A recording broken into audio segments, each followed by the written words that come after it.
Alright, Assalamualaikum dan selamat pagi semua. Okay, so macam biasalah, kita start market outlook kita pada pagi ini. So hari ini 15 bulan 1 2024. Plan ekonomi terdapat pada hari ini. So US masih lagi cuti. Dan seterusnya tak ada banyak catalyst pada hari Senin.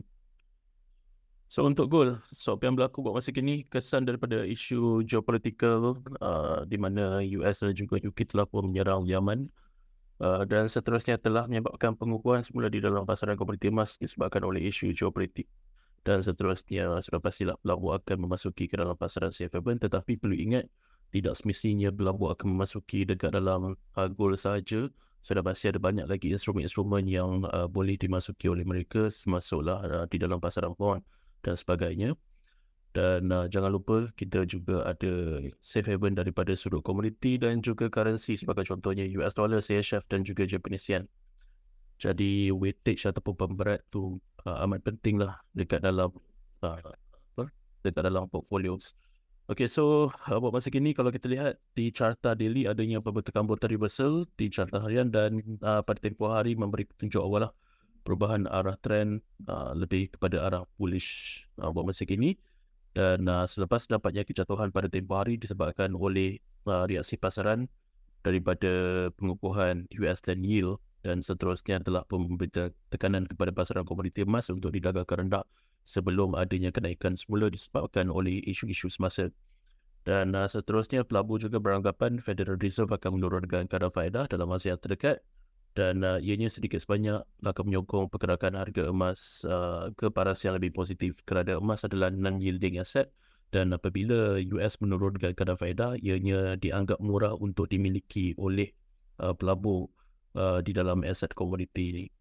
Okay, so pada tempoh hari adanya kejatuhan untuk sementara waktu disebabkan oleh pengukuhan kadar faedah bond jangka masa 10 tahun, tetapi ianya gagal breakout daripada paras sokongan daripada uptrend channeling ini, dan seterusnya terdapatnya pembentukan bottom reversal dan ianya didagangkan above daripada 21 dan 34 EMA. Dan kalau kita lihat bottom reversal ini, okay, dan seterusnya pada minggu lepas paras harga juga telah pun close above the previous peaks. So that's mean pada minggu ini dan juga hari-hari yang akan datang ada potensi untuk gold didagangkan secara positif.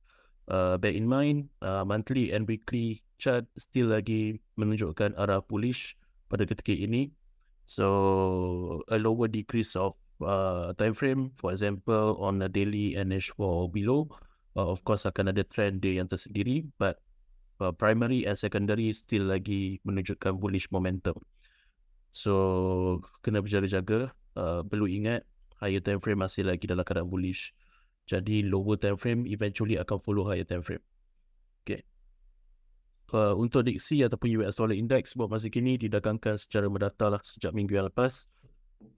Tetapi lebih cenderung untuk didagangkan rendah untuk tempoh jangka masa panjang disebabkan oleh kadar faedah yang akan diturunkan sudah pasti akan menjejaskan nilai mata wang US dollar. Jadi disebabkan oleh itu kita masih lagi fokus kepada US punya interest rate yang akan diturunkan nanti, dan seterusnya akan efek kepada kesan dia kepada nilai mata wang US dollar. Okay, so sekiranya diksi ataupun US dollar index ini didagangkan rendah, 6 mata wang utama yang lain akan didagangkan secara positif, terutamanya mata wang Eropah. Dan kalau kita lihat diksi yang berwarna biru pekat ini didagangkan secara mendata pada minggu yang lepas, dan seterusnya kalau anda dapat lihat dengan lebih dekat sini, dia dah buat this is highest peaks, and then dia buat trough yang sama level.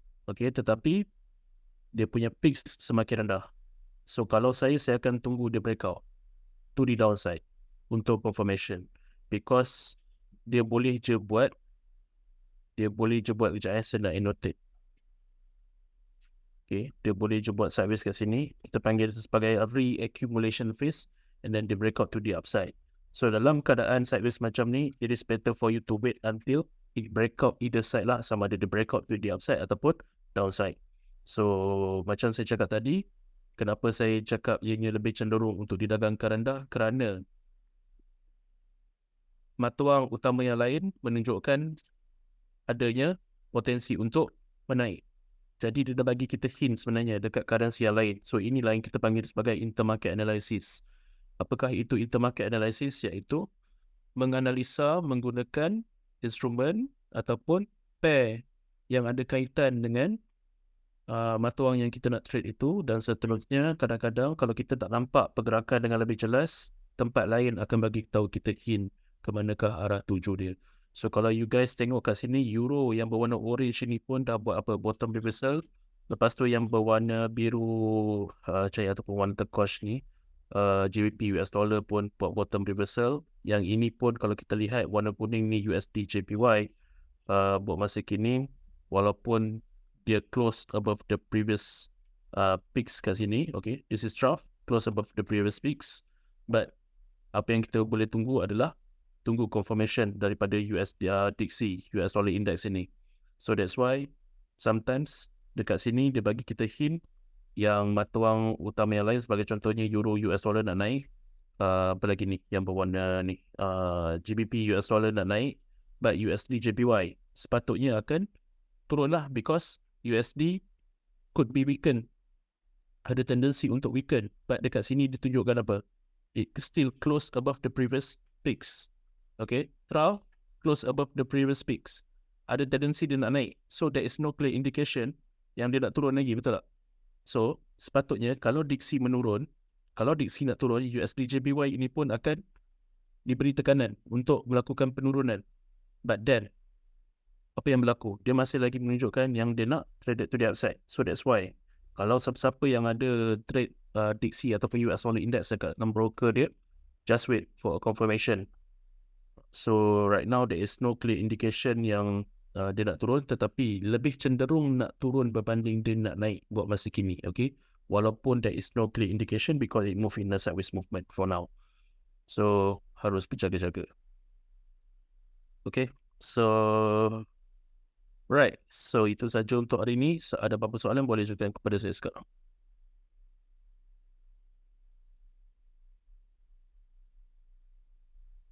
Hai Sean.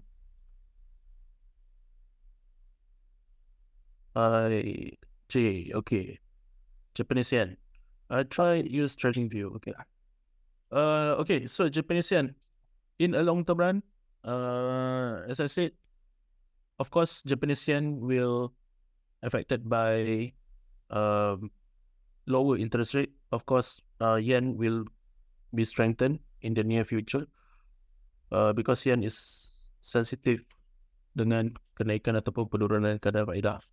Dan lagi satu, kita masih lagi tunggu BOJ mengeluarkan statement sama ada mereka akan keluar daripada negatif territory untuk interest rate di Jepun, kerana di Jepun mengamalkan negatif interest rate daripada dulu lagi. Jadi sekiranya Jepun keluar daripada negatif interest rate dan mereka menaikkan kadar faedah mereka, sudah pasti akan menyebabkan inflow in Japanese yen ataupun demand in Japanese yen tu banyak. Okay, so akan adanya pengukuhan di dalam mata wang yen di masa yang akan datang. But for now, focus on long term punya projection, which is US akan menurunkan kadar faedah, of course akan affected Japanese yen. Yen akan strengthen. So so the same. Because it's Sean, because bila you letak indikator dekat satu, dia akan pergi kepada chart-chart yang lain juga. So you boleh remove indikator tersebut kalau you nak. Okay. Alright. Any other questions? How to remove?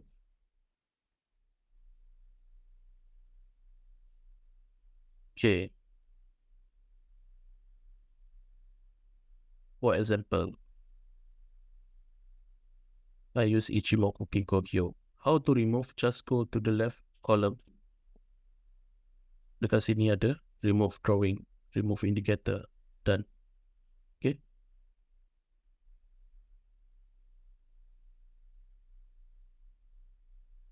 Yes, dia akan mirroring. For example, I letak Ichimoku dekat US dollar index, I pergi dekat gold pun, dia akan pergi juga dekat sini. I pergi dekat US 2 yield pun dia akan pergi, Euro US dollar pun dia akan pergi kat sini. So how to remove is remove indicator. That's it. Okay. Yes. Semua ada. No, you can't.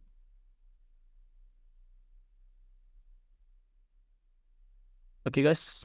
So itu sajalah untuk hari ini. Dan semoga kita jumpa lagi pada esok hari dan juga di masa yang akan datang. Assalamualaikum.